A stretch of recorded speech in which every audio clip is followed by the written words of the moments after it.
주셔서 제가 참 많이 조심스럽고 준비를 한다고 했는데 능력의 한계인 것 같아서 그래도 18분이 지금 현재 들어와 계셔서 힘이 납니다. 고맙고 감사하고요. 오늘은 주제를 민주주의인가 자본주의인가 이런 주제로 잡아봤습니다. 대한민국은 민주공화국이다. 그게 헌법 제1조에 나와 있고 1조뿐만 아니라 제10조에서 39조까지 인간의 존엄성을 지키기 위한 여러 가지 방법들, 그리고 우리가 정치나 경제나 문화나 사회나 이런 것들이 모두가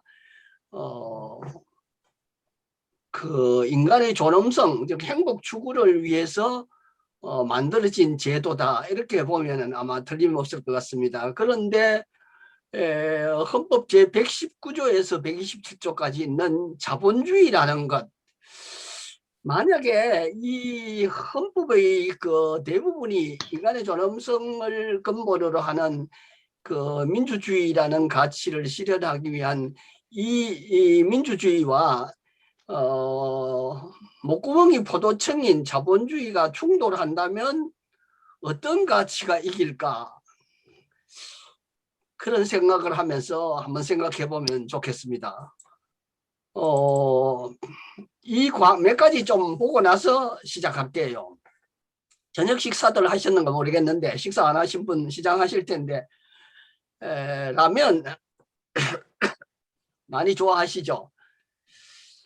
그런데 여기에 이 마트라든지 이런 데 들어가 보면 여기 진열대에 있는 것 어떠세요? 물을 살라고 그 코스트코에 갔더니 그 카트에 아마 그 큰 카트에 완전히 가득가득 싣고 가는 여기에 이런 거 그 몇 푼씩 싸다고 해서 거기 가서 사는 것 같더라고요. 이렇게 해서 일주일분을 간식거리를 사가는 걸 보았어요. 젊은 엄마들이. 그런데 여기에 이 라면을 비롯해서 이런 일주일씩, 열흘씩, 한 달씩 놔둬도 끄떡없는 이런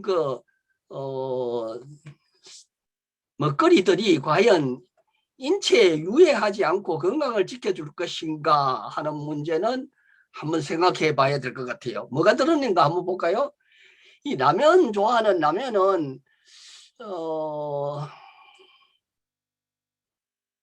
이게 얼마씩 팔리나 하면 전 세계에 약 550억 개가 팔린답니다. 중국이 아마 이 좋아하는 것 같은데 150억 개, 물론 인구가 많아서 그렇기도 하지만은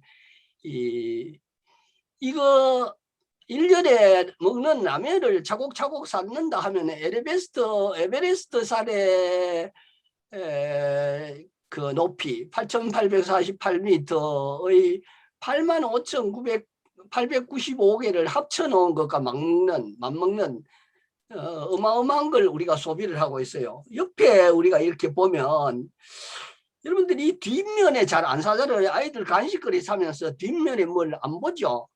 이거 깨알처럼 박혀 있는 이 첨가물, 조금 전에 보셨지만은 사실은 이게 음식이라고 할 수 없어요. 솔직히 말해서.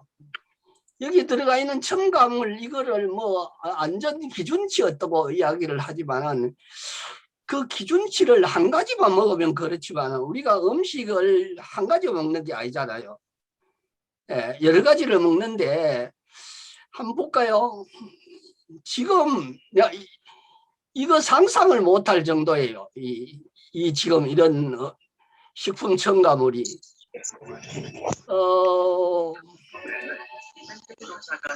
이거 그냥 이름만 대충 한번 봅시다. 방부제, 감미료, 화학조미료, 합성 착색료, 이게요 인체에 얼마나 유해한 것인가 하는 거는 전문가가 아니고는 잘 모르죠. 예, 보세요. 뭐 어마어마하게 많아요. 수백 가지가 들어있어요.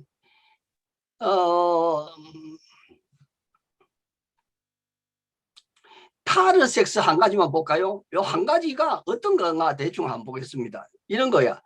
타르 섹스 제2호의 경우 동물 실험에서 발암성이 발견되었다는 이유로 미국 및 여러 국가들의 사용 금지되었다.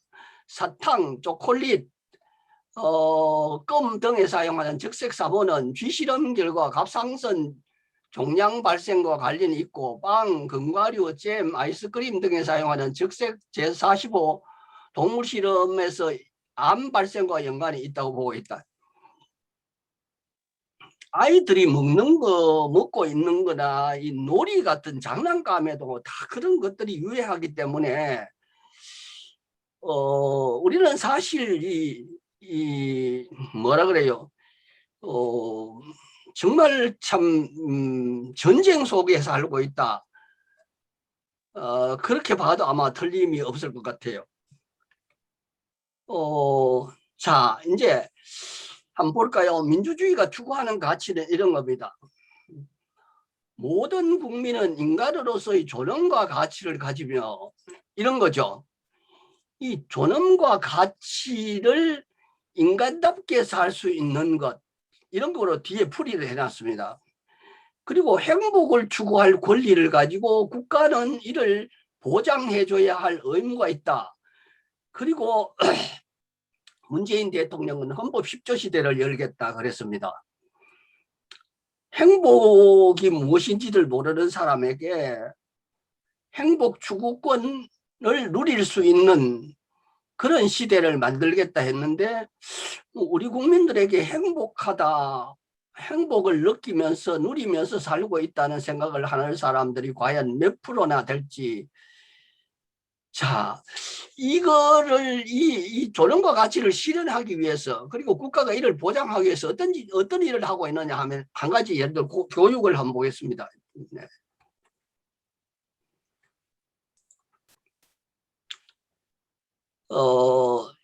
이 민주주의가 추구하는 가치는 헌법 10조에서 118조까지 있는 인간의 존엄성, 자유평등 전체의 22%를 차지하고 있는데 이 핵심 가치가 뭐냐 하면은 약자를 배려한다는 가치죠. 그리고 모든 국민은 인간다운 생활을 할 권리를 가진다. 국가는 사회보장, 사회복지의 정진에 노력할 의무를 진다. 국가는 여자의 복지와 권리 향상을 위하여 노력해야 한다. 국가는 노인과 청소년의 복지 향상을 위한 정책을 실시할 의무를 진다. 신체 장애자 및 질병, 노령, 기타의 사유로 생활 능력이 없는 국민은 법률이 정하는 바에 의하여 국가의 보호를 받는데 이거를 약자 배려라는 가치가 민주주의의 그 인간의 존엄성을 실현하기 위해서 모든 국민이 누리기 위해서 이 기본으로 깔고 있는 거죠. 그런데 차별이 아주 우리나라 같은 경우에는 차별이 정당화되고 있잖아요. 차별을 정당화시키는 이 차별금지법을 만들자고 정의당부터 시작해서 얼마나 많은 사람들이 제안을 하지만 아직까지도 통과되지 않고 있습니다.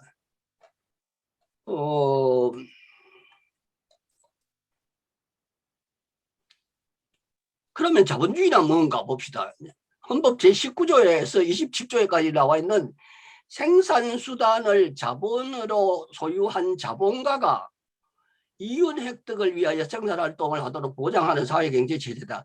그런데 자본주의에 대한 정확한 개념 정리를 못하고 있는 것 같더라고요. 어느 것이 자본주의냐, 확실하게 이게 자본주의다 이렇게 말을 못해요. 그 자본주의가 애덤 스미스가 이야기하는 그 고전적인 자본주의 그걸 말하는지 이 금융자본주의인지 또는 최근에 아주 히트를 치고 있는 신자유주의 자본주의인지 그 자본주의의 정의를 보통 특징을 이렇게 사유재산제의 바탕을 두고 있다는 것, 모든 재화의 가격이 성립되어 있다는 것, 이 상품을 팔기 위해서 만드는 거예요. 먹기 위해서가 아니고 팔기 위한 것이 목적이 뭐냐 하면 이윤을 극대화시키는 거잖아요. 돈이 되는 것이면 앞에서 우리 본 그 먹거리들 보면은 첨가물이 유해하지만 이익이 되기 때문에 이 이익이 되는 것이 목적이고 인간의 존엄성을 지키기 위한 그 가치는 인간을 행복하기 위해서 존재하는 것이고, 그러면 이 두 개 가치가 충돌하면은 상대가 안 돼요. 목구멍이 포도청이니까 뭐 평등이든 자유든 뭐 온갖 것이 다 있어도 그것은 결국 자본 앞에 무릎을 꿇지 않고는 살아남을 길이 없다. 예, 이 자본주의 특징이 이런 거예요. 재화의 가격이 성립되어 있다는 것, 이윤 획득을 목적으로 상품 생산이 행해진다는 것, 노동력이 상품화된다는 것, 생산은 전체적으로 볼 때 무계획적으로 이루어진다는 것. 이 무계획적으로 이루어져서 이걸 장기적으로 팔기 위해서 식품, 이 첨가물들을 방부제니 온갖 걸 집어넣는 거잖아요. 어디까지 가 있느냐 하면 여러분들 아시잖아요. 지금 그 방사능식품부터 시작해서 유전자 변형식품, 유전자 변형식품에 대해서는 얼마만큼 정확하게 인체에 유해한 것인가에 대해서는 몰라서 그런지 모르지만은 정확한 자료들이 나와 있지 않더라고요. 그냥 사람의 유전자를 변형시켜 놔버릴 수도 있다. 그러니까 지금 뭐 꽃이 봄에 피어야 될 게 가을에도 피고 겨울에도 피고 이렇게 하는 것처럼 그 농약이 나오면은 그 농약에 견뎌내는 것 뭐 이런 것도 만들고 별별 걸 만들어서 이걸 사람이 먹게 되면 어떻게 될 것인가. 여러분들이 먹고 있는 통계들을요 조금만 신경 쓰면은 사랑하는 내 아이가 먹고 있는 그 음식이 독이 들어있는 거다. 발암물질이 성이 이렇게 파괴되는 거다. 조로증이 걸리는 거다. 뭐 병이 다 생기는 겁니다. 그런데 그런 걱정 안 하고 카트에 막 한 일주일 걸 아이들이 먹고 싶다는 걸 초콜릿부터 시작해서 아이스크림이든 가득가득 실어가지고 원하는 걸 먹이는 것이 엄마로서의 역할을 다 하는 것이다. 이 보통 문제 아니에요. 여러분들이 조금만 신경 써보면은 아까 제가 그 보여드렸던 그 첨가물 중에서 이 발색제라든지 나트륨이라든지 이런 것들을 한번 찾아보면, 아이들하고 한번 찾아보면은 야, 이건 사랑이 아니구나 이런 걸 느낄 수가 있잖아요. 이 헌법을 가지고 이야기할 거리들은 부모들이 그 아이들이 게임에 빠지도록 놓아두는 것, 그 방치한다는 것은 부모 역할을 포기하는 거나 마찬가지라고 생각합니다. 이 자본주의는요, 사람을 생각하지 못하도록 만들어요. 자기 생각을 못 갖도록 만드는 것. 그러니까 한번 봅시다. 하나씩 어디에 침투하느냐 하면요, 이 교육에 침투한 자본주의 어느 정도로 침투되어 있을까? 아예 교육은 김영삼 정권 때 열린 교육 체제라 그래가지고 531 교육 계획 하는 걸 아마 기억하실 거예요, 여러분들. 이거는 교육을 상품으로 취급한다. 이게 수요자 중심의 교육이라는 말입니다. 여러분들 수요자나 공급이라는 말은 상품에 사용되는 거지 헌법에서 또 다른 그 이론으로 성립하는 게 아니잖아요. 그러니까 이름을 수요자 중심의 교육 하니까 수요자는 누구고 공급자는 누구냐? 네, 수요자는 학부모와 학생이죠. 공급자는 교육부나 교사들이 수요자가 공급자가 되는데, 이름은 교육의 자율성, 다양성, 뭐 특성화, 뭐 정보 어쩌고 하지만은 한 보십시오. 당장 그 방과 후 초등학교 영어 도입해가지고 그때 뭐 오렌지인가 무슨 이거 가지고 논란이 되기도 했잖아요. 그런데 어디까지 가 있느냐 하면은 교육인적자원부, 기가 차죠. 인적자원이라는 것은, 자원이라는 것은 사람을 자원으로 길러내는 건 아니죠. 인간으로서 행복을 추구하도록 길러내야 되지. 사람을 자본이 이용할 가치가 있는 존재로 키우는 것. 인적자원부대 이 정말 부끄러운 줄도 모르고 이렇게 고쳤다가 지금은 교육부로 돌아오기는 했습니다만 교육부라고 돌아왔다고 해서 그러면 인간교육을 하느냐, 자본주의 침투하는 교육, 자본주의에서 벗어나느냐, 천만의 말씀이죠. 서울대학이 예를 들어서 국립대학에서 지금은 법인화돼 버렸죠. 서울대학교가 법인화됐다는 것은 이 서울대학교를 자본에 넘겨줬다는 이야기잖아요. 그때 뭐 일부 부분적으로 반대했지만은 효율, 능률 앞에 뭐 말도 못하죠. 경쟁 앞에. 예. 보세요. 왜 학교에서 이 헌법 33조가 보장하고 있는 노동 3권, 단결권, 단체 교섭권, 단체 행동권을 가르치지 않느냐. 한번 보십시오. 노동하는 것이 부끄럽다고 생각해가지고 지금은 막 엄청 많이 바뀌었는데 제가 교직 생활을 하고 있을 때도 흙판 위에다가 뭐라고 했느냐 하면 거푼하는 거 있었죠. 거푼, 교훈 이런 게 있었는데 거푼에 뭐라고 어떤 거푼이 있었냐 하면은 공부해서 대학 갈래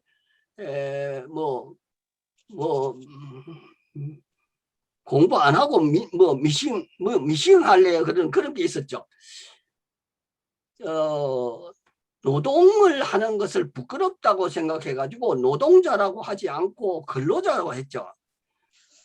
근로와 노동이 어떻게 다른지 모르지만은 우리나라는 육체적인 노동을 하는 사람을 노동자라 그러고 블루칼라로 표현하고 정신노동을 하는 사람을 화이트 칼라라고 해가지고 이거는 근로자라 하고 육체노동을 하는 사람을 노동자라 그러는데 아니 육체를 떼놓고 정신만 일하는 사람이 있나요? 또 정신만 가지고 육체를 떼놓고 일하는 사람은 없듯이 반대로 근로와 노동을 분리한다는 것 자체가 정말로 이 참 노동자에 대한 그래서 헌법이 보장하고 있는 이 3권 시위를 한다든지 단체 행동을 한다든지 하는 것은 저거는 빨갱이다. 그래서 업신여기고 무시하고 그렇게 했죠. 그렇게 학교 안에 자본이 침투해서 노동자 의식을 마비시키던 지금도 그러고 있죠. 사실은 지금 능력주의가 공정한 것인가 하는 문제가 요즘은 많이 논란이 되고 있죠. 김누리 교수를 비롯해서 하버드 대학 교수 그런 사람들이 양심적인 몇몇 사람들이 나와서 현재의 능력주의는 줄 세우기지 공정하게 공정이 있는 것이 아니다 이렇게 이야기를 하고 지금 문제 제기를 하고 있습니다만은 한번 보십시오. 서울대학교를 국립에서 법인화시켜서 민영화로 시켜놨는 이런 모습들을 보면은 어디까지 자본이 침투했느냐 하는 심각성을 우리가 이해할 수 있습니다. 자, 이 사람 JTBC에 나와가지고 그 차이나는 클래스에서 이런 이야기를 했죠. 한국 교육 100년 중에 30년은 식민지 교육을 했고 40년은 반공 교육을 했고 30년간은 인적 자원 교육을 했다.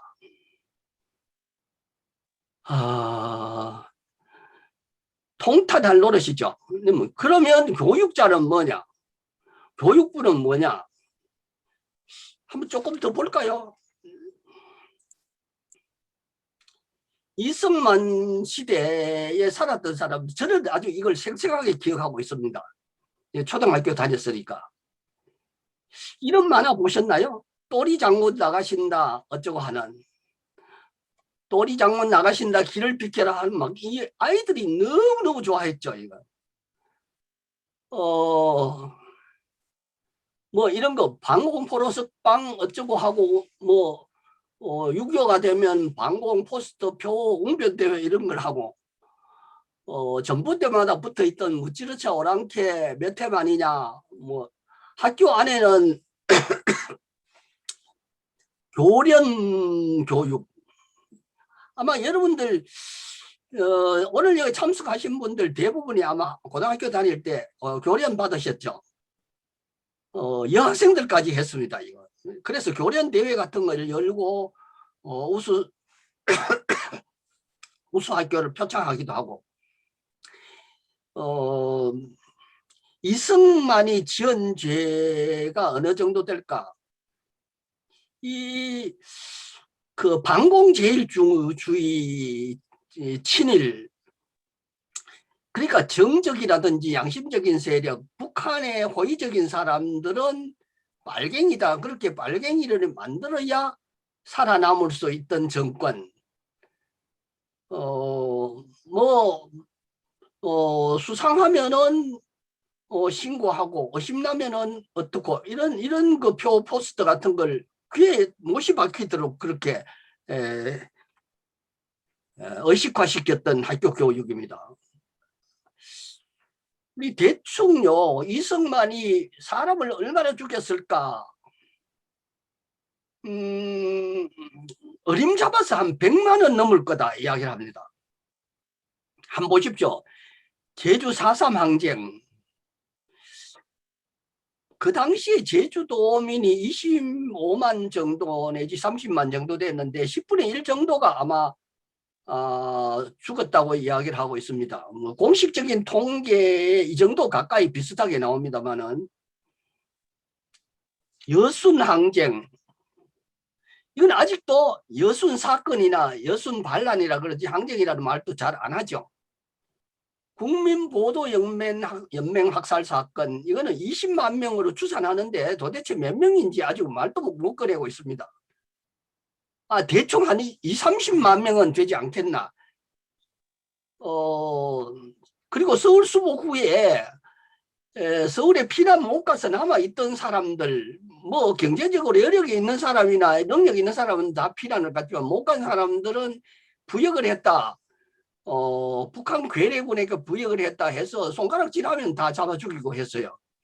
국민방위군 사건, 이것도 아직도 제대로 밝혀진 건 하나도 없어요. 경산 코발트 사건, 코발트 관광 사건, 거창 양민 학살 사건, 산청 함양 학살 사건, 이거는 거창이나 산청 함양뿐만 아니고 전국에 아마 여러분들이 그 창양민 학살 사건 그 현장에 가보면요, 남자 지묘, 여자 지묘, 어린이 지묘 이렇게 해놨습니다.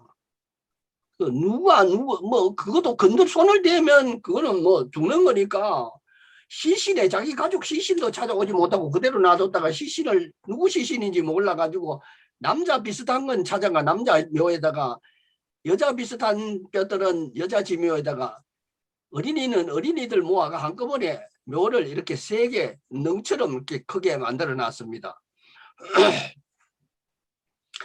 이 그림이 이래서 그렇지, 이거 여러분들 이 제주 양민 학살 사건, 제주 4.3 항쟁 같은 거 한번 찾아보면요, 여러분들 그 차마 인간으로서 볼 수 없는 이런 짓을 했는 사람이 이승만입니다. 그리고 이 교육에, 이승만이 이 교육 안에다가 뭘 했느냐 하면 한번 보세요. 지금 어디까지 교육이 그 친일, 일본의 그 잔재를 청산하지 못하고, 식민지 잔재 청산 못하고 방종하고 오히려 도와주고 있었느냐 하는 건, 이거 보면 알죠. 애국가가 친일 인명사전에 나와 있는 사람이 작곡한 거다. 작사도 그렇고, 학교 종이 땡땡땡 일본식이라는 거 아시죠? 교육부가 조사해서 일본식 노래, 어린이들이 노래라고 보는 게 어떤 게 있느냐 하면은, 우리 집에 왜 왔니 기억하시죠? 우리 그 여성분들은 아마 이 고무줄 놀이 하면서 이런 걸 많이 했을 거예요. 무궁화 꽃이 피었습니다. 대문놀이, 꼬리잡기, 이 뭐야, 여우야 여우야 왜 왔니? 이 사방치기, 이 뭐 비석삭기, 이 끝말잇기, 이런 것들이 다 일본식 그 노래 아니면 일본식의 그 일본화된 일본의 그 가사들이 일본의 곡을 빌려온 거다, 이렇게 해석하고 있습니다. 여기 나와 있네요. 보세요.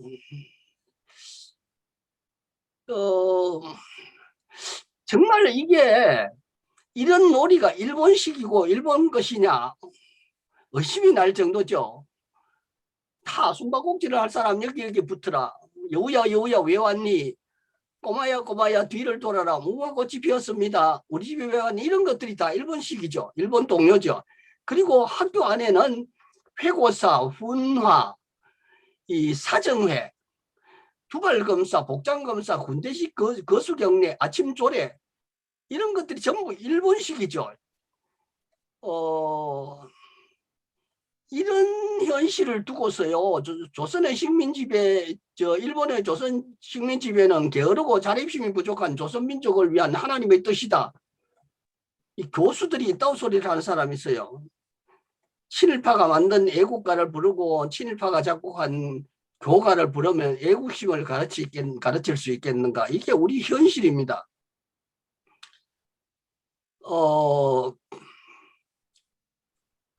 청산해야 되죠. 일본 청산하자 하면은 지금도 그 대전을 비롯해서 국립현충원에는 친일분자들 그런 사람들이 국립현충원에 묻혀 있죠. 파묘하자 그러는데 지금 무슨 이야기가 나오는가 보세요. 이래 놓고서 일본의 마지막 총통이 물러가면서 하는 소리가 유명하죠. 아베 노부유키, 우리는 패했지만 조선은 승리한 것이 아니다. 장담하건대 조선민이 제정신을 차리고 위대했던 옛 조선의 영광을 되찾으려면 100년이라는 세월이 훨씬 걸릴 것이다. 우리 일본은 조선민에게 총과 대포보다 무서운 식민교육을 심어놓았다. 결국은 서로 이간질하고 노예적 삶을 살 것이다. 보라, 실로 조선은 위대했고 찬란했지만 현재 조선은 결국 식민지 교육의 노예로 전락하는 것이다. 그리고 노부유키는 돌아온다.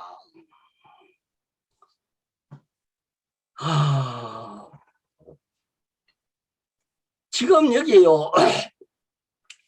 이 이완용의 질소린 이병도가 우리나라의 그 친일 역사의 대부죠. 손자들이 이금우, 이장무 다 이름만 들으면 알만한 사람들. 교육부 장관을 비롯해서 영향력을 행사하면 지금도 이 사람들이 그 친일을 했던 대가로 받은 땅들을 되찾겠다고 소송을 하고 이런 짓을 하고 있잖아요.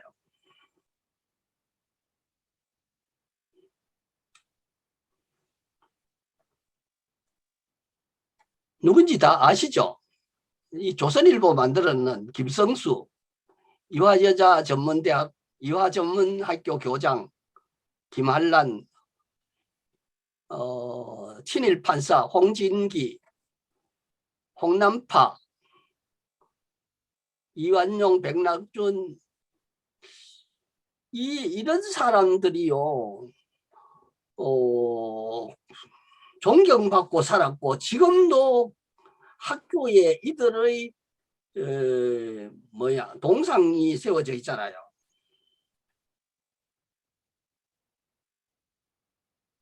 서울의 친일파 교가를 부르고 아직도 부르고 있는 학교가 113개 학교라 그럽니다.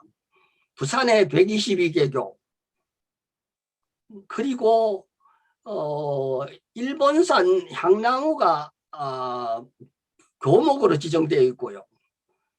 교화는 일본 황실 그 상지 국화, 벚꽃 이런 것들을 교화로 해놓고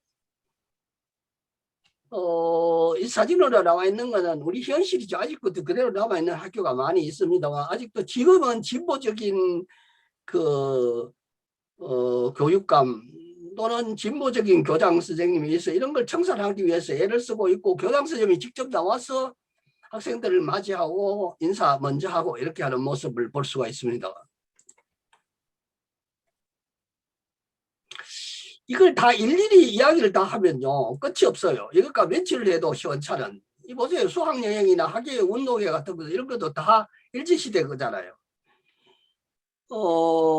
장관 이승만 시대 장관 122명 중에서 57명이 일제시 통치기관에 부역했던 사람이고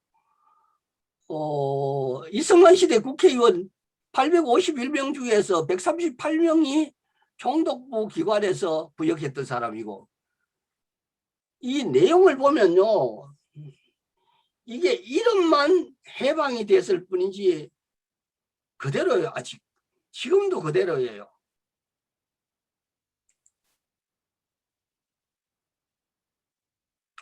이 국회는 어떨까?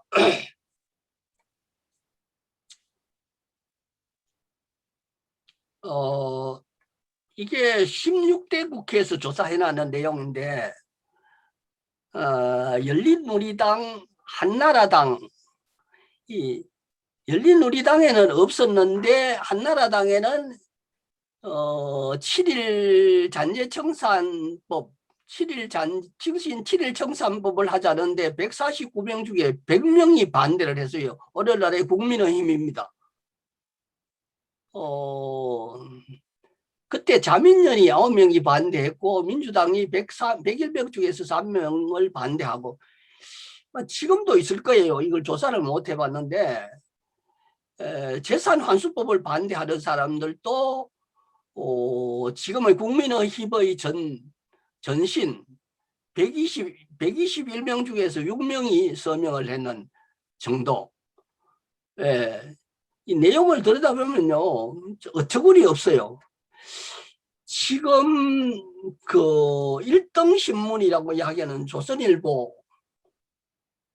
누가 만들어놓은 거 아시죠? 공개된 재산만 해도 조선일보 대표가 1000억 이상이 되는 이 방응모 아까 나왔었죠. 그리고 동아일보 김학준 그리고 매일경제 대표 장대환 이런 사람들이 이 언론의 그 친일 경력 이 조선일보는 친일 천황폐하 만세를 막 공개적으로 이렇게 신문에 싣고 했던 사람인데 이 사람이 이 조선일보가 민족지 조중동 중에 서로 민족지라고 1등 신문이라고 이렇게 하는 우기는 거 보면은 참 가관이죠.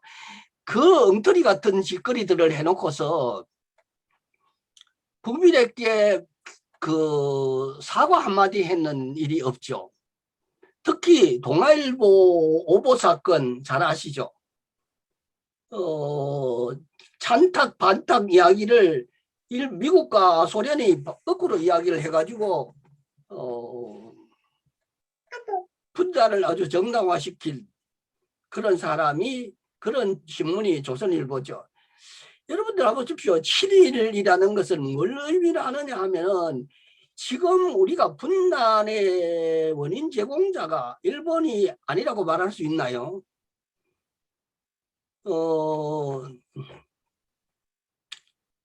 분단이 아니었다면 2차 세계대전 후에 미국과 소련이 들어가 38선을 기준으로 해서 두 쪽을 낼 리가 없죠.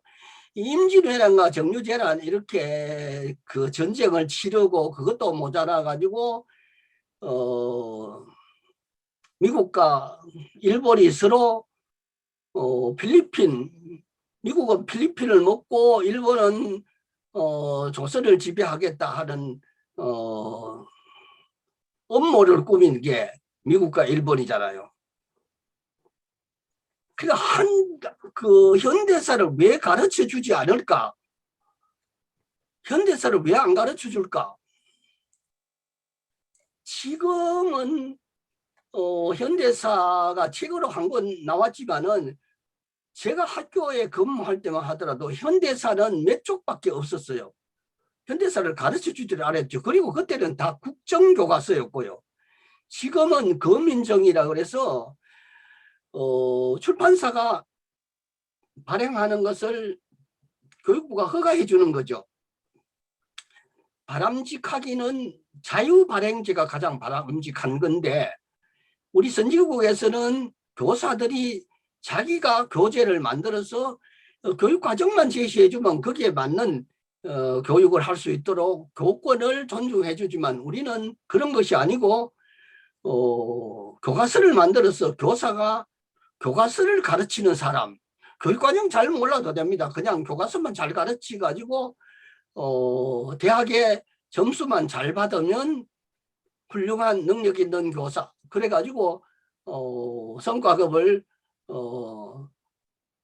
AB 뭐 SAB 이렇게 나눴지. ABC급으로 처음에 했다가 C급이 이상하다 느끼기 위해서 SAB로 나누어서 연초가 되면은 그 B급보다도 아마 배 이상 그렇게 많이 받는 걸로. 근데 그 B급을 받는 교사한테 받는 교육받는 자녀들을 맡긴 부모들은 기분은 어떨까? 글쎄요. 이런 일도 있었죠. 21대 총선에서 7.1 정치인 낙선시키자 해가지고 이런 운동도 했었습니다. 이런 데면 다 아시죠? 누군지. 예. 사실은 북한이 적이 아니고 이런 사람이 적이죠. 그런데 가해자를 작성하는 그런 교육 덕분에 이런 사람들이 해방 74년이 된 현재까지도 존경받고 귀족으로 대접받는 나라가 대한민국이죠. 헌법 13조 3항에 모든 국민은 자기의 행위가 아닌 친족의 행위로 인하여 불이익한 처우를 받지 않는다. 무슨 법이에요? 이런 법을 이런 시대가 있었죠. 부모가 지은 죄를 자식 대대로 너는 아버지가 알갱이에 부역했기 때문에 그게 연좌죄죠.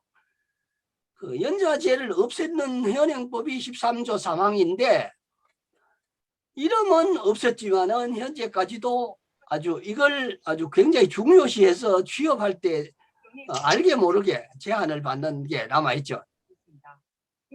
빨갱이 새끼들, 알갱이에 부역했던 놈 이렇게 하면은 그 집안이 멸문지화를 당했던 그 비슷한 게 뭐가 남아있느냐 하면 국가보안법이죠. 지금은 아주 그 국민들이 국가보안법이 악법이라는 걸 알아가지고 국가보안법 철폐운동을 아주 대대적으로 하고 있더라고요. 예, 아마 오늘 강의 들으신 분들은 대부분 국가보안법 철폐 서명을 했을 줄 알고 있는데 제가 며칠 전에 그 북한 헌법을 교육을 좀 해줄 수 있느냐 제안을 받았어요. 그 귀에 걸면 귀걸이, 코에 걸면 코걸이, 그게 국가보안법이죠. 뭐 미지침작사라는 책을 집에 가지고 있다고 해서 미적찬장으로 구속을 당하는 게 국가보안법인데 헌법을 가지고 이거는 참 괜찮네, 좋은데 이렇게 말만 해도 그거는 국가보안법 7조 위반이에요. 근데 하기로 약속했습니다. 내가 북한 헌법을 읽어보고서 참 기도 안 차서 어디까지 이야기할 수 있는 것인가 하는 것은 고민을 해봐야 되겠지만은 우리 헌법하고 북한 헌법하고 여러분들 북한 헌법 필요하면은 내가 다운을 받아놨어요. 필요하면 드리겠습니다. 저한테 주문하시면 드리는데 그것도 아마 걸릴지도 모르겠어요. 어쨌든 북한의 현행 헌법 이렇게 치시면 나와요. 북한의 헌법, 우리 헌법. 그런데 북한을 프롤레타리아 민주주의, 전에 내가 그런 이야기를 했던가요? 학생들이 북한도 민주주의다 했다가 학생들이 선생님 북한이 무슨 민주주의예요? 북한 민주주의 맞아. 그러니까 아이들이 깜짝 놀라는 거예요. 그리고 이름을 한번 보십시오. 북한 하는 이름이 있나요? 이름이 북한이라는 이름은 없어요. 남한 이런 이름도 없어요. 우리나라 이름 전에 이야기를 한번 했죠. 우리나라 이름은 헌법 제1조에 대한민국은 민주공화국이다 이랬죠. 북한 헌법 제1조 조선민주주의인민공화국은 이렇게 나와요. 조선민주주의인민공화국. 북한의 이름이 북한이 아니고 조선이에요. 우리나라 이름은 한국이 아니고 일본 사람들이 한국이라 업신여기서 불렀는 거지 대한이거나 아니면 대한민국이에요. 정확한 우리나라 이름. 그런데 북한 사람들이 들으면, 조선 사람들이 들으면 북한 남한 하면 굉장히 기분 나쁘죠. 우리 대한민국 사람들이 남조선 북조선 하면 기분 나쁜가요? 좋은가요? 네. 이게 우리의 현실입니다. 나라 이름도 북한에 헌법이 있다니. 헌법 있어 정말. 북한의 독재야. 북한의 헌법 몇 조만 읽어보면요. 북한 헌법 지금 공부하고 있는데 헌법 읽으니까 그거야. 우리나라에도 그 이승만도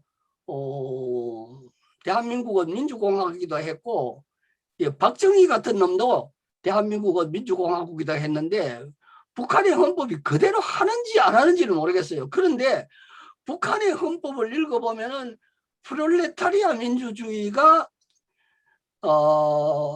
부르주아 민주주의하고 어마어마하게 차이가 난다. 쉽게 이야기하면 노동자나 농민이라는 사람들, 사회적 약자도 대접받고 뭐든지 할 수 있는 거. 그런데 그게 프롤레타리아 민주주의고 부르주아 민주주의는 전력이 교수, 의사, 판검사 이런 사람들, 재벌들 이런 사람들이 정치를 하는 거고 그 사람들이 지도자가 되고 대장 노릇을 하는 거다. 차이가 많이 나죠. 그런데 그런 사람들은 지금 현재 부르주아들은 좋아하죠. 절대로 이거 그 사람들은 우리나라 아주 경제 체제를 자유민주주의라고 갖다 붙입니다. 부르주아 민주주의를 자유민주주의라고 부르주아를 안 하고 자유민주주의라고 하더라고요. 자유민주주의가 뭐냐? 헌법에 있느냐? 없어요. 여러분들 헌법 전문가 본문 130조와 부칙 6조 다 읽어봐도 전문에 자유민주적 기본질서라는 말이 있지 자유민주주의라는 건 없어요. 아예 찾아봐도. 이네들은 부르주아 민주주의를 자유민주주의라 하는 것 같아요. 이렇게 신일의 역사, 그런 역사를 만들면서 나라를 완전히 식민지 교육을 시켰고 반공교육을 시켰고 인적자원 교육을 시키고 있다. 사람을 위한 인간을 행복하게 하는 교육다운 교육을 해본 일이 없다. 참 이 교육자들 이 이야기 들으면 통탈할 노릇이죠. 나는 뭐야 그러면. 이런 이야기 들으면 제가 그 국가가 보상해주는 그 안 받겠다고 이야기했던 잘했다는 생각이 드는데 예, 그 이야기는 할 필요도 없고 식민지 교육 어떤 거였었느냐. 신채호 선생님이 말씀하시기를 이랬어요. 우리나라에 부처가 들어오면 한국의 부처가 되지 못하고 부처의 한국이 된다. 우리나라에 공자가 들어오면 한국을 위한 공자가 되지 못하고 공자를 위한 한국이 된다. 우리나라에 기독교가 들어오면 한국을 위한 예수가 아니고 예수를 위한 한국이 되니 이것이 어쩐 일이냐. 자신의 나라를 사랑하려거든 역사를 읽을 것이며 다른 사람에게 나라를 사랑하게 하려거든 역사를 읽게 할 것이다. 근데 그 역사책 국정교과서 배우면 거꾸로 돼요. 그래서 한때는 거꾸로 읽는 한국사, 거꾸로 읽는 세계사 이런 것들이 되게 유행이 됐던 때가 있었죠. 예. 자본에 점령당한 이거 헌법에는 버젓이 이런 게 다 있어요. 모든 국민은 언론, 출판 자유와 집회의 결사의 자유를 가진다. 가지고 있어요. 내가 만약에 아까 이야기했던 그런 내용을 책으로 썼다 그러면 틀림없이 국가보안법 위반 이렇게 될 거예요. 헌법에 양심의 자유는 있어도 우리나라 헌법 다 읽어봐도 사상의 자유는 없어요. 내 생각을 제한당하고 산다. 감시당하고 산다. 기분 좋으세요? 그런데 이 기가 막힌 지적 재산, 지적 소유권 굉장히 강조하죠.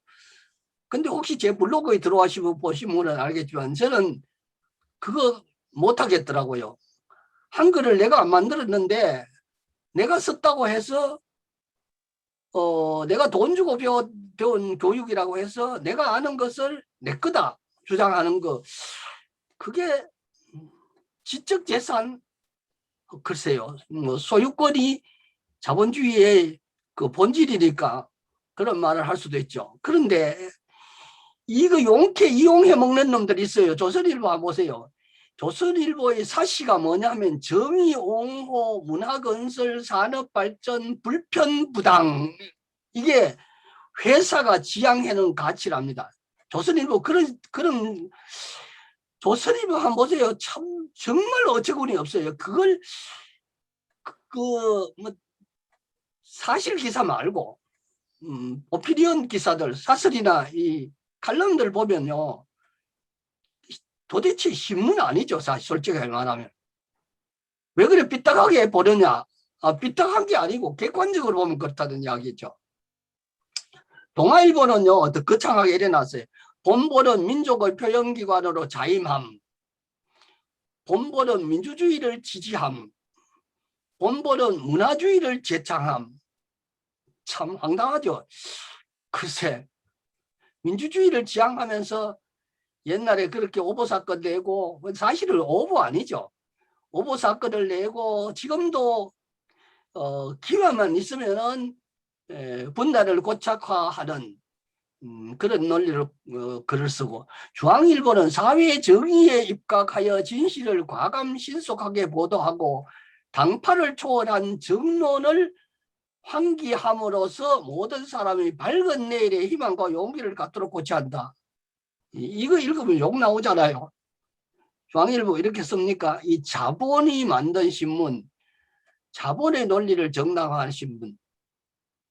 무슨 짓거리들 하던가 볼까요? 자, 이렇습니다. 이거 좋아했던 사람이 뭐예요? 제일 좋아했던 사람이 누구요? 전두환이죠. 올림픽 유치해가지고 이 3S 정책 써먹고 했던 놈. 지금도 아주 골프 치고 돌아다니는데 그 무슨 댐이요? 북한의 그 강물을 그 댐을 막아가지고 수전을 하겠다. 남한은 물바다가 된다 해서 멀쩡한 그 강을 막아가지고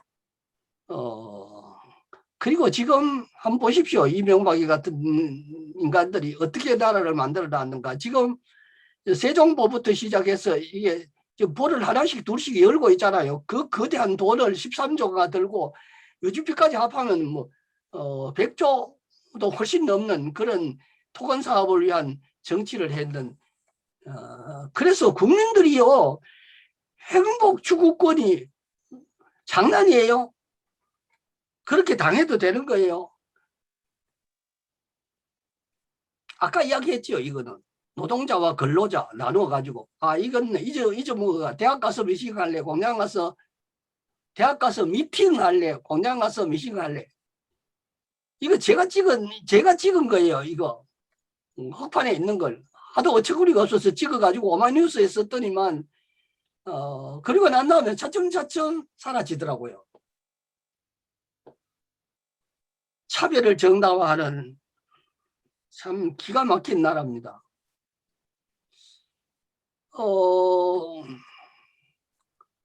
여러분들 한번 물어봅시다. 이거 광고 이 뉴스나 뭘 하고 나서 보통 골든아워라고 하는 9시 뉴스 하고 난 뒤에 그 15초짜리 광고 하나 하는데 광고비 얼마 주는 것 같아요? 1350만 원. 이거 아주 오래된 그 자료인데 15초에 1350만 원 준다더라고요. 아까 봤는 그 라면 얼마죠? 저는 라면을 안 먹기 때문에 가격을 잘 모르는데 뭐 전에는 몇백원 했는데 지금 뭐 1,000원, 2,000원 하나요? 1,000원, 2,000원짜리 광고를 하기 위해서 1,350만 원을 지불하는 게 뭐야 그게 도대체? 예? 이거 군주하는 거, 수상한 파트너, 프리미엄 CM 이런 거는 15초에 2,700만 원 지불한다고 그러더라고요. 이 자본가들, 마피아들은 이 노동자들이 깔려서 고생하는 거 모르고 희열을 느끼면서 이렇게 즐기겠죠. 이 사람들 봤어요. 이거 뭐예요 이거? 내가 왜 이거 올려놨냐 하면은 처음에 깜짝 놀랐어요. 저 사람들 일기예보 기상캐스터 저 사람들이 월급을 얼마 받기에 나올 때마다 옷을 다 저렇게 받고 있느냐. 이 광고더라고요 이거. 그렇죠? 왜 스타를 만드느냐. 톱스타가 1회당 출연료가 1억 5천만 원이랍니다. 참 이해가 안 돼요. 스타를 왜 키우는가? 성을 왜 상품화하는가? 드라마는 누가 만드느냐? 그 인체에 유해한 아이들이 병에 걸리게 하는 그런 식품, 그런 먹거리들을 만들면서 호의호식하고 이거는 오늘 내가 꼭 강조하고 싶은 거예요. 이 아이들, 이 조선일보가 아이들과 함께하면 좋은 놀이공원 프로그램이라 해가지고 이 프로그램을 만들어라는 건데 이거 여러분들 집에 혹시 아들이나 딸이 어릴 때 아버지 엄마한테 총겨놓고 빠빵 하면은 좋아서 넘어지고 죽는 흉내 내는 그런 거 혹시 해본 일이 있어요? 이거 사람을 죽이는 무기예요. 총이나 칼은. 옛날에 저는 지금도 기억하고 있는데 지금은 아마 못하게 했을 거예요. 이 칼을 그 스프링을 안에 넣어가지고 칼을 사람한테 푹 찌르면 칼집으로 칼은 들어가지만 사람은 다치지는 않지만은 그 칼을 푹 찌르는 그런 칼이 있었어요. 장난감 중에서. 그리고 이 총들 보세요. 이 총이 이게 뭐 사람 죽이는 거잖아요. 무기를 만드는 것. 그 무기가 장난감이 된다는 걸 뭘 이야기하는 우리나라하고 몇몇 아주 신자유주의 그런 나라에만 대표적으로 있는 나라지 좀 서구의 민주주의 국가에서는 총이나 이런 것들을 놀이기구로 못 만들고 법으로 금지해놨어요. 그런데 놀랍게도요 학생들을 이거 체험활동으로 이거 병령교육하는 거 있죠. 군대 문화라는 것은 적을 죽이는 거야. 명령에 복종하고 하라면 시키는 대로 하는 것이 군사 문화예요. 그리고 지금도 학교에서 하는 뭐 단체 기합 그런 것들이 군사 문화의 유산이죠. 있을 수가 없는 이런 걸 몸소 체화시켜서. 그런데 여성들 군대 가자는 이야기들을 뭐 지금 자꾸 꺼내고 하더라고요. 여성들에게까지도 군사 문화를 체화시키는 그런 교육. 근데요, 이거 가르쳐 줍니까? 소비자들에게 이런 권리가 있다는 것. 안전한 권리, 알 권리, 선택할 권리, 의견을 반영할 권리, 피해를 보상받을 권리, 교육을 받을 권리, 결사하고 행동할 권리, 쾌적한 서비스를 받을 권리. 병원에 가서 소비자 주권 한번 이야기해 보세요. 의사들이. 당신 나가세요 할 겁니다. 안 그럴까요? 이거 너무 재밌게 표현해 놨죠. 텔레비전에 발목이 잡혀서 텔레비전에 넉넉고 텔레비전 보는 재미로 산다 하는 사람들. 요즘은 아마 아이들은 게임 보는 재미로 산다. 아마 그러지 않을까요? 사람을 자기 생각을 못 갖도록 만드는 이런 교육. 소비자 주권이 있다는 것을 알면 당당하게 의사가 환자를 몇 분, 어떨 때는 5분도 제대로 안 봐요. 제발요, 여러분들, 이거 꼭 한번 보십시오. 쥐나라 백성들은 왜 고양이를 선택할까? 마우스랜드라는,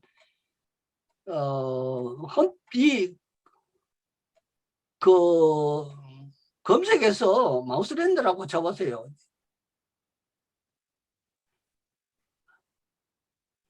쥐들이 고양이를 지도자로 선택하는 기막힌 현실이 대한민국의 현실입니다. 이걸 제가 왜 이렇게 올리려느냐 하면은 이게 오늘날 국민의힘의 계보거든요. 아까 한나라당 이야기, 새누리당 이야기 잠깐 나왔지만 이들이 누구냐 하면은 아까 이야기했던 그 이승만의 후예들이죠. 이승만, 전두환, 김영삼 이렇게 후예들이죠. 그 사람들이 만들고 싶은 세상이 어떤 세상인가. 그때 교육부에 누구 모모 씨가 그랬죠. 개돼지라고 먹을 것만 있도록 만들어주면 된다. 여러분들 광고 속에 재벌을 욕하면, 재벌을 비판하면 그 광고 딱 끝입니다. 신문이 뭐로 만듭니까? 독자 구독료 아니에요. 광고료 받고 살죠. 광고료 끊기면 신문의 생명이 끊기는데 그 광고주의 비위를 맞추고 눈치를 보지 않는 언론이 있느냐. 지금 한겨레 신문 같은 걸 한번 보십시오. 처음에 한겨레 신문이 발간됐을 때 정말 감동의 연속이었죠. 눈물을 흘리면서 주먹을 쥐고 우리가 왜 이렇게 속고 살았느냐, 진실을 알게 되는 게 무엇인가 이런 데 대해서 정말 제가 담임을 하던 반 아이들은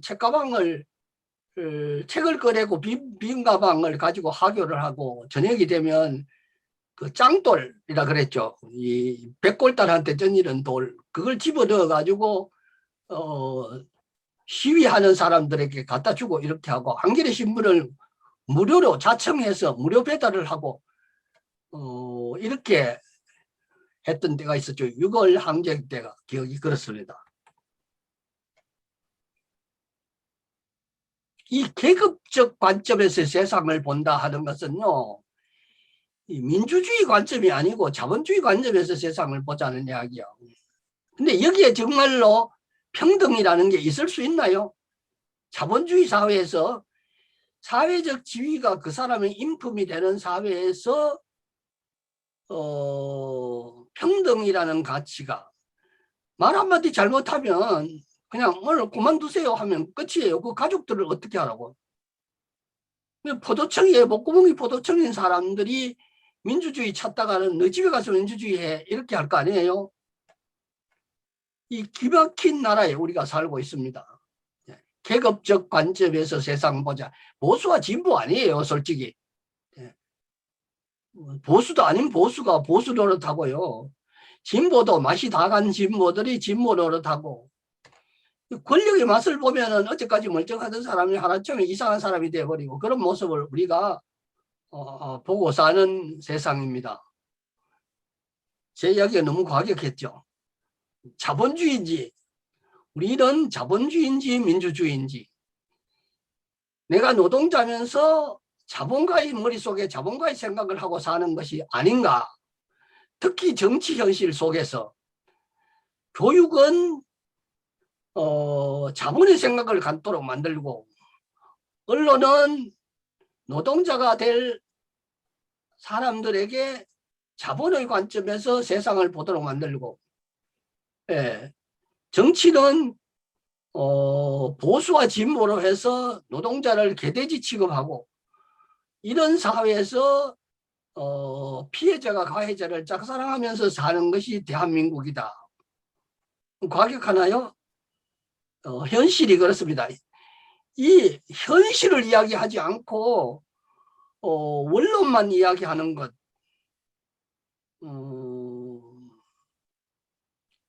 헌법만 이야기하고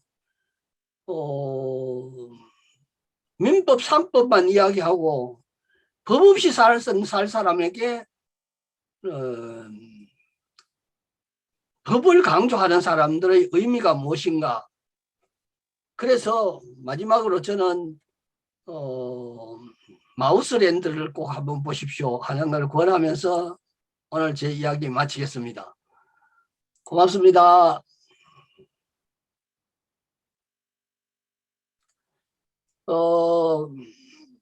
여러분들 궁금하신 점 있으면은 질문 한 10분 정도 질문 받고 마치도록 그렇게 해볼게요.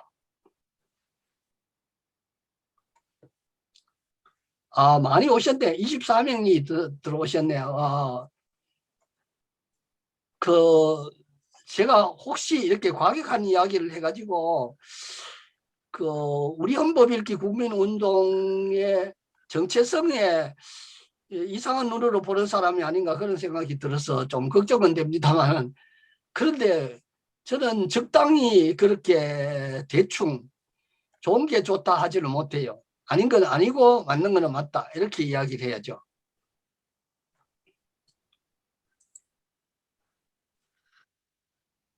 네, 스님들 어떤 말씀이든 괜찮으세요. 질문도 괜찮고 소감도 괜찮으십니다. 한 말씀들 해주셨으면 좋겠습니다.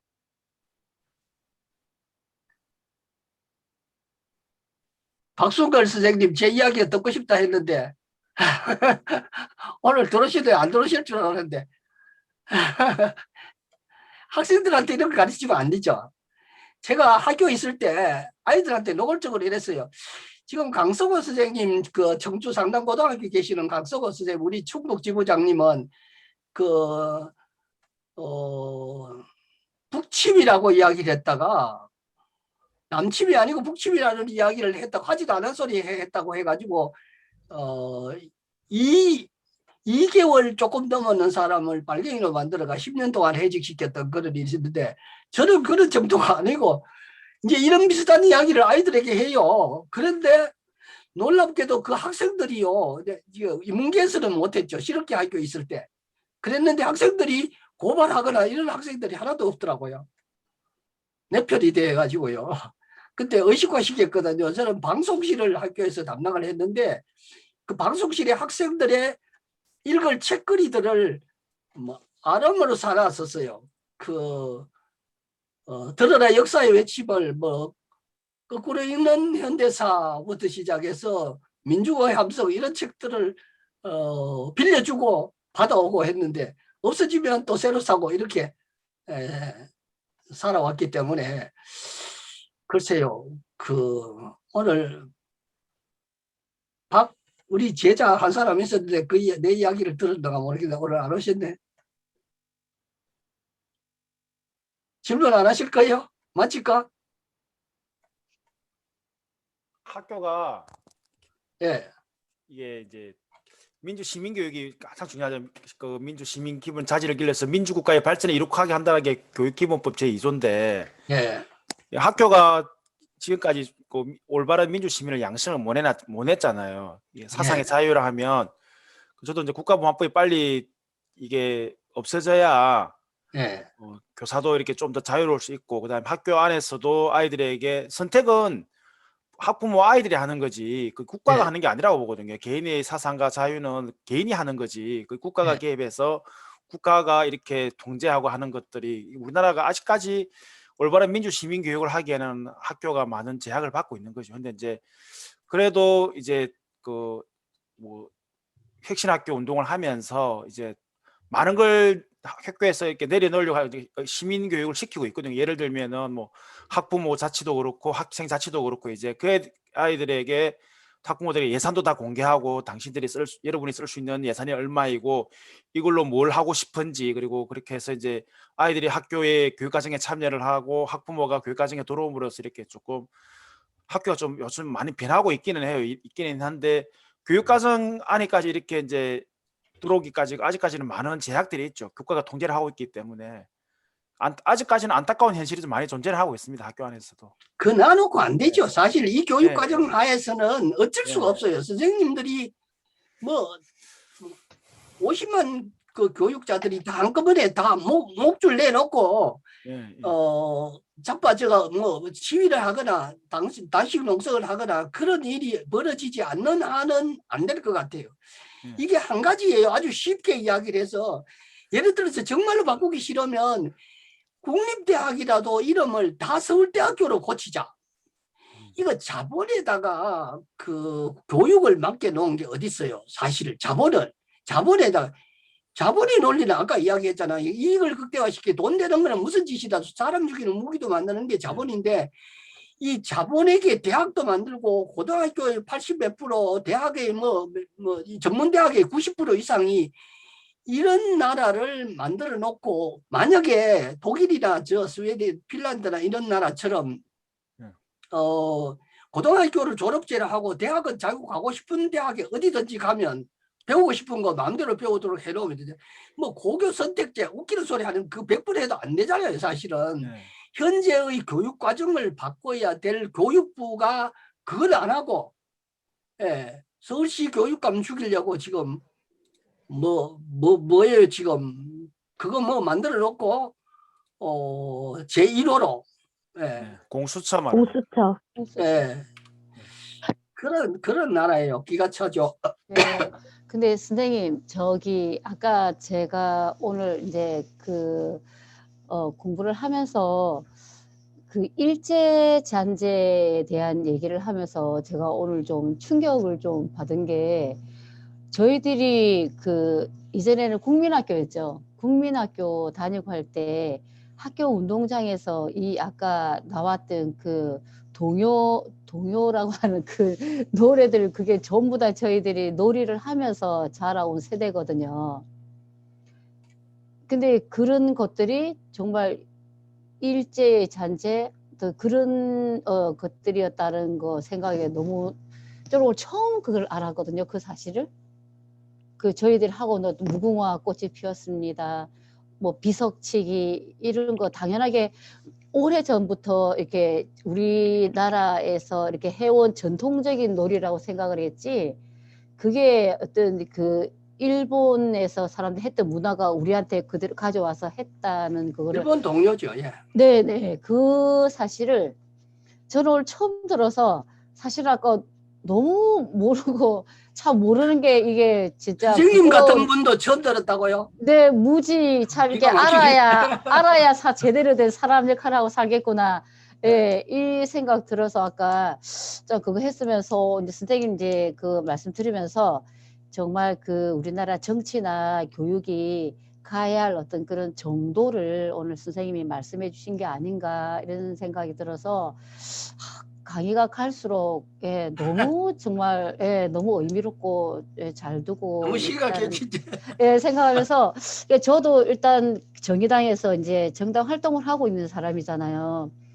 하고 있으면서도 원체 사회적으로 이슈되는 어떤 그런 일들이 쫓아다니면서 피켓 들고 다니고 막 그렇게 바쁘다 보니까 사실은 내가 왜 정치를 하려고 하고 정치 복판에 서 있지? 이런 뒤돌아봄도 없이 그냥 이렇게 막 가고 있는데 참 너무 생각 없이 이렇게 왔던 그 길이 부끄럽다는 생각이 들면서 앞으로 열심히 공부해서 내가 어떤 정치를 함으로 해서 어떤 목적을 가지고 어떤 방향을 가지고 가야겠다는 그런 생각을 좀 더 깊게 있게 하면서 부끄럽지 않는 어떤 그런 일들을 해야겠다 이런 생각을 하는 너무 의미 깊은 시간이었어요. 너무 감사해요, 선생님. 선생님 그 국민학교 이야기를요. 그거 국민학교를 초등학교를 바꾸는데 51년 걸리는 거 알죠? 네, 그거는 한국 신민학. 맞아요. 그런데 제가 17일, 18일을 울산교육지원청에 그 학교 운영위원 교육을 부탁을 받았는데 저 초중등학교는 제가 뭐 교사위원도 하고 운영위원장도 하고 있었기 때문에 다 알고 있는데 유치원 운영위원 교육을 해달라고 그러더라고요. 이건 좀 생소한데 어쩔 수 없이 맡게 됐는데 그래서 공부를 지금 하고 있는 중인데 이름이 저는 어린이집 또는 뭐 다 이름이 바뀐 줄 알았어요. 유치원 교육, 유치원이라는 게 뭐 유치하다는 뜻 아시죠? 네. 일제시대 쓰던 말 그대로예요. 유치원을 왜 우리 국민학교를 한국시민 준말이 그 국민학교듯이 유치원은 유치하다는 아이들 눈에 넣어도 안 아픈 자식 저 아이들을 정말로 보면 볼수록 예쁘고 귀엽고 막 안아주고 등을 두드려주고 싶은 거잖아요. 그 아이들이 유치해요. 왜 이름을 유치원이라고 이름 붙이나요? 나 그거 바뀐 줄 알고 다 찾아봐도 다 유치원이더라고. 공립, 국공립, 뭐 단설, 병설, 사립, 공립 관계없이 다 유치원이에요.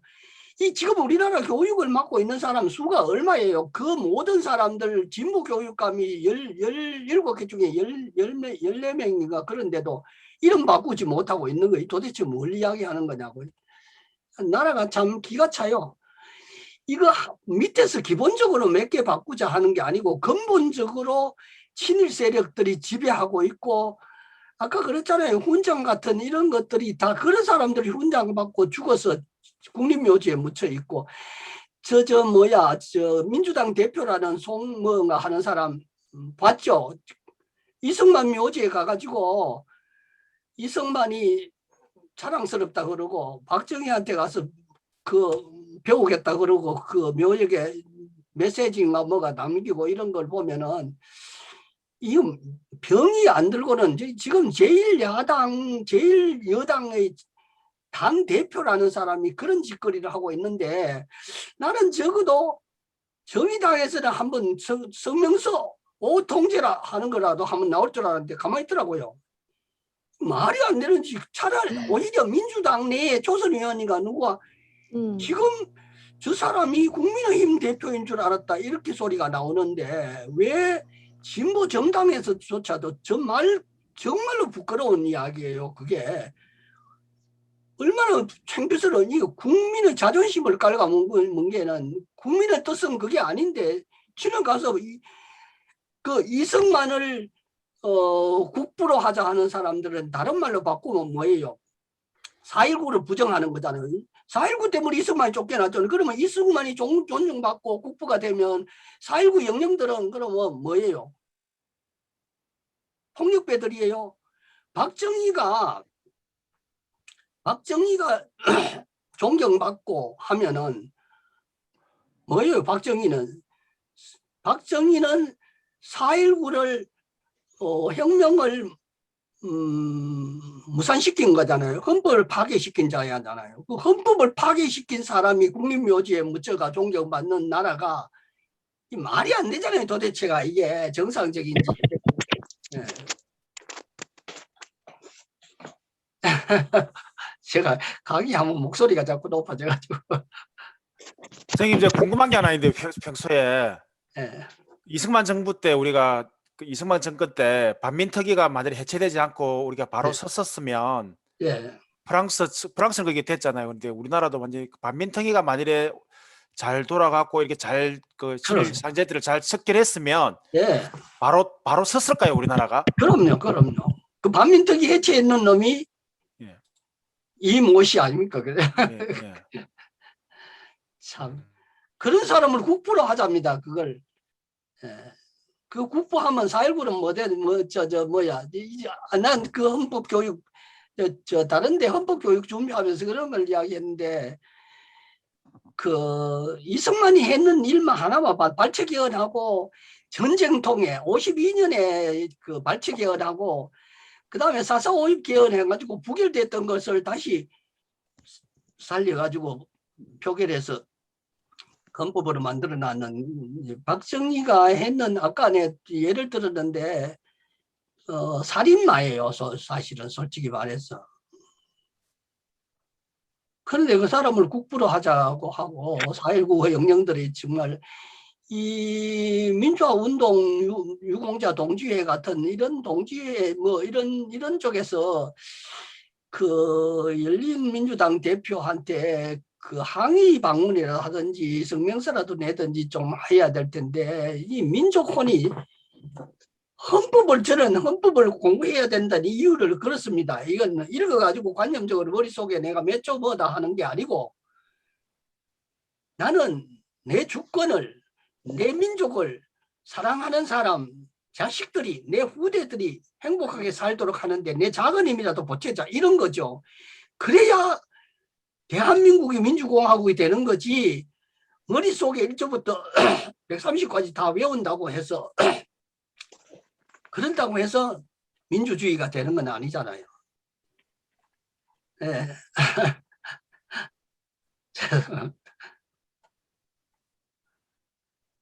시간이 많이 지났다. 한 사람만 더 받을게요. 꼭 해야 될 분. 안녕하세요. 예. 안녕하세요. 예, 반갑습니다. 안녕하세요. 이렇게 뵙게 돼서 영광입니다. 예, 감사합니다. 예. 잘 참여를 이끌어 주셔서 감사드리고요. 저는 처음으로 헌법에 대한 관심을 딱 이렇게 가져본 계기가 돼가지고요. 너무 위대한 느낌이 듭니다. 저를 비롯해서 헌법에 대한 관심이 1도 없는 예. 있었던 그런 분들이 많이 관심을 가지게 되기를 그렇게 같이 기도드리고요.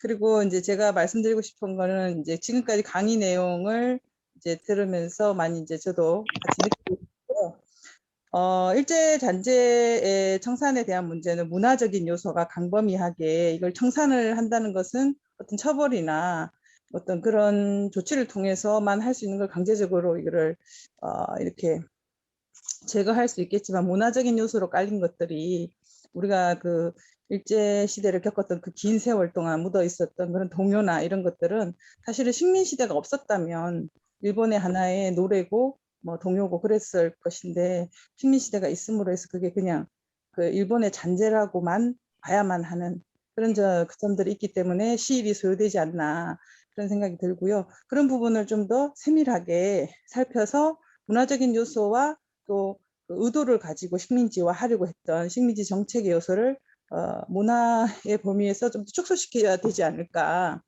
그런 생각이 들고요. 그리고 제가 질문 드리고 싶었던 거는 지금까지 그런 진행되어 저희가 알고 있는 어떤 내용적인 그런 것보다 저희가 앞으로 어떤 운동을 전개해서 그 지금 현재 헌법에 내용이 잘못 들어가는 거랄지 또 새롭게 국민운동으로 전개해야 하는 부분들이 가장 중요한 게 있다면 어떤 것들이 있는지가 좀 궁금합니다.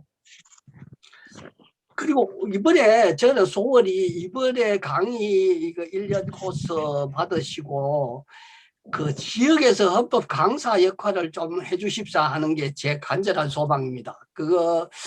그렇게 해서 우리 헌법이 그냥 머릿속에 있는 지식으로 관념으로 알고 있는 내가 니보다 몇 조 더 암기하고 있다가 아니고 사람을 바꿔놓는 일. 그리고 저는 우리 헌법에서 그런 걸 했습니다. 지난번에 가정헌법 만들기. 이걸 내가 집에서부터 시작해서 우리가 헌법을 생활화하자. 그런 노력들을 해서 학교가 하지 못하는 일을 가정에서 엄마가 내 자식 지키지 않으면 아까 그 식품 첨가물로부터 또 실일 교육으로부터 자본의 교육으로부터 내 자식을 지키고 나를 지키는 길이 아닌가 그런 생각을 합니다. 우리 여러분들 정말 한 분 한 분이 정말로 소중한 분들, 이 딱딱한 이야기를 듣겠다고 참석하셔가지고 지금 현재 22명이 듣고 계시는데 너무 감사하고 고맙고요. 그렇습니다. 예. 다음 시간에 예고를 할게. 강정미 선생님, 우리 헌법읽기 국민운동회 상임이사님이 다음 주 수요일, 다음 주는 아니지, 19일이 아니고 26일 날 강정미 상임이사님께서 헌법 교육을 하시면서 생활 실천한 경험을 이야기해 주시는 아주 귀한 시간이 될 것 같습니다. 그 시간들 듣고 6월 달에는 또 제가 다시 시작하든지 좋은 분을 초청을 하든지 그렇게 계속할게요. 강정미 선생님 네네. 말씀하십시오. 뭐. 이사장님 너무 수고 많으셨습니다. 따뜻한 물이라도 한 모금 드셔야 될 것 같고요. 선생님들 이제 그러신 것 같아요. 저희가 지금 이사장님께서 이 헌법주권자 강좌 1년을 지금 끌고 가시는 입장은 저희가 헌법을 지금 말씀하신 대로 외우고 아는 것이 목적이 아니고 어떤 시각으로 어떤 철학을 가치를 가지고 헌법을 볼 것인가의 문제이거든요. 오늘 그래서 역시 우리 헌법 안에 있는 경제의 부분이 자본이 우리가 어떤 시각으로 보는지에 대해서 좀 짚어주신 것 같습니다. 그 다음 주는 그러니까 석가탄신일이어서 저희가 휴강을 하고요. 그 다음 주에는 아마 모두의 헌법 이렇게 해서 저희가 헌법 교실을 진행하고 있습니다. 5명, 3명 그렇게 작게 지역에서 헌법 교실을 진행하고 있는데 요걸 중간쯤에서 선생님들께서 좀 이해를 하시면 요 강의를 들으시면서 지역에서 헌법을 가지고 뭐 어떻게 진행할지에 대한 감을 좀 잡으시면서 앞으로도 쭉 강의를 들으실 것 같아서 중간에 제가 그 헌법교실 진행 방법이라던가 또 선생님들하고 이렇게 많은 이야기를 그날은 좀 나눔할 거고요. 손바닥 헌법책 가지고 계시죠? 거의 있으실 걸로 알고 있어요. 손바닥 헌법책 꼭 비참하시고요. 지금 오늘은 자본의 얘기도 하셨지만 아까 김대리 교수님의 교육도 얘기했고 저희 우리 헌법은 1조하고 10조를 굉장히 강조하고 있습니다. 그동안에도 주권자인 것과 인간의 존엄성인 것을 그 가치를 가지고 교육도 마찬가지인 것 같습니다. 우리가 지금 인간의 교육 안에 인간의 존엄성이라던가 그 다음에 삶의 질 높은 이런 것들을 교육 기준으로 갖지 않고 엉뚱하게 물질이나 출세나 경쟁이나 이런 쪽으로 좀 교육이 도배되어 있는 이 심각한 문제들 이런 것들이 우리 시민들부터 어떤 철학과 가치를 가지고 그런 교육 문제나 경제 문제, 사회 문제를 볼 것인지 이런 시각들을 자꾸 이 주권자 헌법에서 길러나갈 수 있지 않을까 싶습니다. 선생님, 5월이 계절의 여왕이라고 하잖아요. 가장 좋은 계절입니다. 많이들 행복하시고 다음 주는 휴강이지만 다다음 주에 뵙겠습니다. 네, 감사합니다. 수고 많으셨습니다. 예, 편히 가십시오. 고맙습니다. 함께 해주셔서 너무 고맙습니다. 예.